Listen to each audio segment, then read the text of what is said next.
ঈশ্বরের আশীর্বাদে আজকে একটা বড় বিপদের হাত থেকে বেঁচে গেলাম। শুভ সকাল বন্ধুরা, আশা রাখছি তোমরা সকলে যে যেখানে আছো ভালো আছো আর সুস্থ আছো। চলো তোমাদের সঙ্গে নিয়ে আমার একটি নতুন ব্লগ শুরু করছি। প্রতিদিনের মতো আজকে সকালটাও শুরু হয়েছিল ওই 5:30টায়। তবে তোমাদের সঙ্গে এখন ব্লগটা শেয়ার করছি। এখন বাজে ওই ঘড়িতে 8টা মতো। বাবু চলে গেছে স্কুল, ওকে স্কুল গাড়িতে তুলে দিয়ে আসার পর স্নান সেরে চলে এসেছি ওপরে।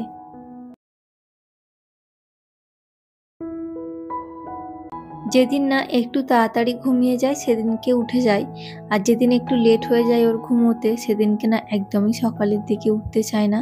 তো আজকেও না একদমই উঠতে চাইছিল না অনেকক্ষণ থেকে ডাকার পর। মানে আমি সকালের টিফিন বানিয়ে তারপর ওকে ডাকছি, তখনও উঠছিল না। ওই উঠেছে 6:30 নাগাদ। আর 6:30টার সময় উঠলে না ওর একটু প্রবলেম হয়, যেহেতু 7টায় গাড়ি উঠতে হয়। তো তার জন্য আর একটু আগে উঠলে ওর ভালো হয়। তবে কি বলতো, একদম ছোট তো তো তার জন্য উঠতে পারে না, মানে ডাকলেও উঠতে চায় না, ইচ্ছা করে না। মানে এমনিতেই সকালে ঘুম ভাঙতে চায় না, আবারও স্কুল যেতে হবে। তো চলো, এদিকে দেখতেই পাচ্ছ আমাদের এদিকে তো বৃষ্টি হচ্ছে কয়েকদিন ধরে। আর তোমাদের দাদাভাই দেখলে একটা বড় সড়ো সত্যি বিপদের হাত থেকে বেঁচে গেলাম। আমি এদিকে লাড্ডু খেতে খেতে এসেছিলাম, আর তোমাদের দাদাভাই আর কি সকালের টিফিনটা আর কি নিয়ে যাচ্ছিল বাপির জন্য আর কি। তো ওদিকেও উল্টে পড়েই যাচ্ছিল, কোনো রকম রক্ষা পেল। সত্যি ওখানে যদি পড়তো না ওরকমভাবে জোরে উল্টে, তাহলে সত্যি মানে হাত পা, মানে হাত ভেঙে যাবার খুব চান্স থাকে। আর এখানে আমাদের একজনের আর কি হাত ভেঙেও গেছে। তো ঈশ্বরের অশেষ কৃপা, মানে কিছু হয়নি। তো চলো যাই হোক, ওইদিকে হচ্ছে গিয়ে বাপির জন্য আর কি টিফিনটাও পাঠিয়ে দিয়েছি। আর ওদিকে তো ছাদের জামা কাপড়গুলো দিয়ে এসেছিলাম, তোমরা তো দেখলেই সকালে দিলাম। তো তারপরেই আর কি কিছুক্ষণ পর ওই আধ ঘন্টা 1.25 ঘন্টা কি গেছে না গেছে, তার মধ্যেই আবার চলে এসেছে বৃষ্টি। তো এরই মধ্যে আবারও আমি একবার গেছিলাম হচ্ছে ছাদে। তো ছাদে গিয়ে আর কি সমস্ত জামা কাপড়গুলো আবারও তুলে রেখে এসেছিলাম। আর এই বর্ষাকালে না এই দিনগুলো সত্যিই খুব কষ্টের, মানে আমার কাছে মনে হয় 100 বার, মানে কি বলবো, মানে দিনে যে কতবার বৃষ্টি আসছে রোদ্দুর হচ্ছে, এই জামা কাপড় শুকানোটা না সত্যি খুব মানে সমস্যার। মানে এই যে ধরো আমি দিয়ে আসলাম, আবার জলে বৃষ্টি এসে গেল, আবার যেতে হলো। তো চলো ওদিকে সমস্ত কিছু রেখে দিয়ে এসেছি তুলে। আর এখানে দেখো আগের দিনে হচ্ছে গিয়ে ফুল নিয়ে আসতে বলেছিলাম, তো ওই যে ফুলটা নিয়ে আসা হয়েছিল। তো 4টে স্টিক নিয়ে আসছিল। আর এখানে হচ্ছে কীরকম একটা পেপারের মধ্যে ছিল না, আগের দিন রাত্রে নিয়ে এসছে, পেপারের মধ্যে ছিল বলে কীরকম একটা আর কি পচা পচা টাইপের হয়ে গেছে। আর এখন তো বর্ষাকাল, তো সেই জন্য ফুলগুলো না একটু পচা পচা মতনই। আর এই রজনীগন্ধা কিন্তু আমার খুব মানে প্রিয়, ভীষণ ভাল লাগে আমার এই গন্ধটা। তার জন্য আমি বারবার করে শুঁকে শুঁকে দেখছিলাম। আর জুঁই ফুলটাও কিন্তু বেশ মানে সত্যি খুব সুন্দর সেন্ট। তো এই দুটো ফুল কিন্তু আমার খুব প্রিয়।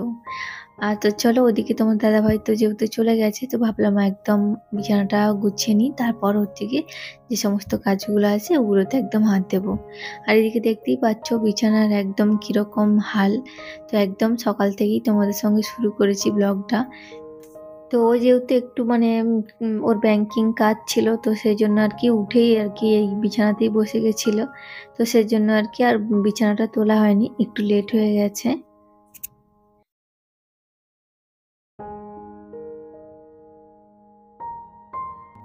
চলো এদিকে বিছানাটা তুলে নিই, ওদিকে কিন্তু আমার এখনো অনেক কাজ পড়ে রয়েছে। আর অনেকটাই কিন্তু বেলা হয়ে গেছে। তো তার জন্য আমার কি তাড়াতাড়ি করে বিছানাটা আগে তুলে নিচ্ছি। আর তোমরা যারা এখনো পর্যন্ত আমার ব্লগটা দেখছো তাদের কাছে আমার একটাই অনুরোধ, তোমরা যারা দেখছো প্লিজ ভিডিও শুরুতে একটা লাইক দিয়ে পুরো ভিডিওটা কন্টিনিউ করবে। আর যদি আমার ভিডিওর দেখতে দেখতে কোথাও কোনো অংশ ভালো লেগে যায়, তাহলে করে কিন্তু আমার চ্যানেলটা সাবস্ক্রাইব করে পাশে থেকো অবশ্যই। আর পাশে থাকা বেল আইকনটি ক্লিক করো, যাতে করে আমি ভিডিও দিলে সবার আগে নোটিফিকেশনটা তোমার কাছে পৌঁছে যায়, আর সময় সুযোগ করে তুমি আমার ভিডিওটা দেখে নিতে পারো। আর আজকে না বাবুদের স্কুলে আর কি একটা অ্যাক্টিভিটি ছিল রাখি বন্ধনের জন্য। তো সেজন্য আর কি ওদের আলাদা ড্রেস পরে যেতে বলেছিল, তো ও আমাকে আগে বলেনি।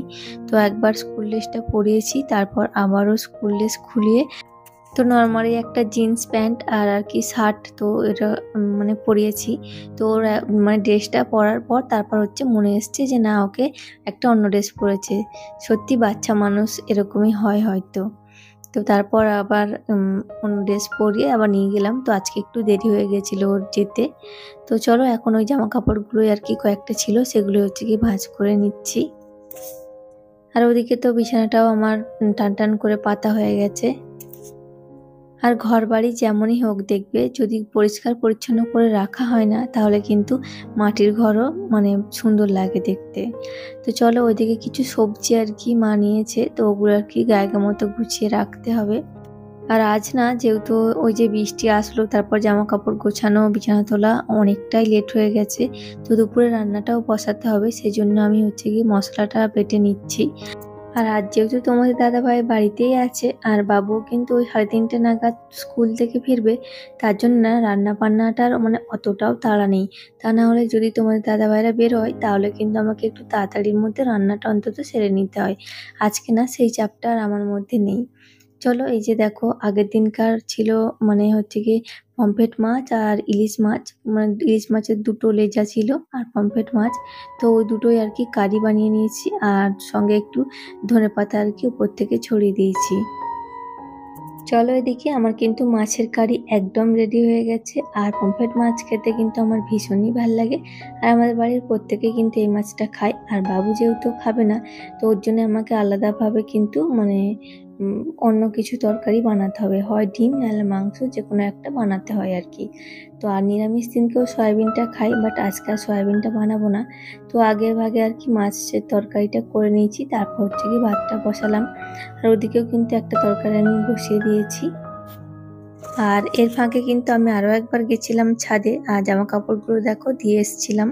তো চলো এখন হচ্ছে আবারও নিতে এসছি জামা কাপড়গুলো। তো তারপর হচ্ছে বৃষ্টি থেমে গিয়ে রোদ্দুর দেখা দিল। তো তারপর আমি আবারও ছাদে এসে দিয়ে গেছিলাম জামা কাপড়গুলো। তো এই করতে করতে না সময় চলে যায়, কোথা দিয়ে বোঝাই যায় না। তো এখন এসছি, চলো আবারও ছাদে জামা কাপড়গুলো নিয়ে হচ্ছে যাব নিচে। নিচে গিয়ে মানে রান্নাগুলো মানে ভাতটা হচ্ছে, তো ওদিকে একটু গ্যাসটা আস্তে দিয়ে এসছি, আর ওদিকে তরকারিটাও আসতে দিয়ে এসেছি, কোনো চাপ নেই। তো চলো এই ফাঁকে তোমাদের কিছু কমেন্ট পড়ে নেওয়া যাক। তো এর আগের দিন ব্লগে না পূজা নায়ক দিদিভাই কমেন্ট করেছো, খুব ভালো লাগলো ব্লগটা। থ্যাংক ইউ দিদিভাই, থ্যাংক ইউ সো মাচ। এভাবেই আমার পাশে থেকো, আর তুমি আমার অনেক অনেক ভালোবাসা নিও। তুমি আমার প্রতিটা ভিডিওতেই প্রায় কমেন্ট করছো। তো আমাকে এত ভালোবাসার জন্য অনেক অনেক ধন্যবাদ তোমাকে। আর নিরুমম ব্লগ থেকে দিদিভাই কমেন্ট করেছো, বেশ ভালো লাগলো ভিডিওটা। তো থ্যাংক ইউ দিদিভাই, থ্যাংক ইউ সো মাচ। তো চলো এদিকে মাও কিন্তু চলে এসেছিলো কারখানা থেকে, মানে আমাদের ও বাড়ি থেকে চলে এসছে মাও। আর তারপর হচ্ছে গিয়ে আমি সমস্ত বাসনপত্রগুলো ছিল আর কি রান্নার পরে, সে সমস্তগুলো কিন্তু ধুয়ে মেজে নিচ্ছি। আর ওদিকে কিন্তু ওরাও চলে এসেছে, তো এখনো বাবু আসেনি। তো বাবুকে আর কি তোমার দাদাভাই আর কি নিতে যাবে। চলো আমার পুরো ভিডিওটা কেমন লাগলো অবশ্যই কমেন্ট করে জানিও। তোমার সঙ্গে দেখা হবে আবার পরের দিনকে। চলো টাটা আজকে।